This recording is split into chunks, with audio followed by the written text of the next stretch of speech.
அனைவருக்கும் வணக்கம். இந்த பதிவில் நம்ம பார்க்க போகிறது கந்தர் அனுபூதி பாடல் 1.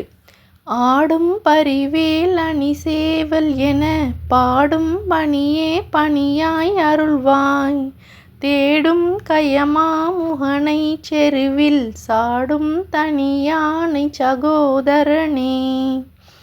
இந்த பாடலின் பொருள் அப்படின்னு நம்ம பார்க்கும் பொழுது, ஆடும் பரிவேல், ஆடிவரும் குதிரையை போன்ற மயில் வாகனத்தை உடையவரே, வேலாயுதமே, சேவலே அப்படின்னு முருகப்பெருமானை எப்பொழுதும் துதி செய்து பாடும் பணியையே எனக்கு பணியாய் கொடுப்பா அப்படின்னு அருணகிரிநாதர் நமக்காகவும் முருகரிடம் வேண்டுகிறார்.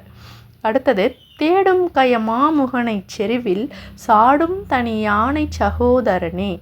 அதாவது போர்க்களத்தில் கஜமுகாசூரன் பெரிய யானை உருவம் கொண்டு தேவர்களை எல்லாம் தன்னுடைய பகைவர்களாக எண்ணி தேடிக்கிட்டு இருந்தார். அப்போது உண்மையாலுமே யானை முகம் கொண்ட விநாயக பெருமானின் சகோதரனாகிய முருகப்பெருமான் அவரை வென்று வீழ்த்துகிறார். இதுவே இந்த பாடலின் பொருள்.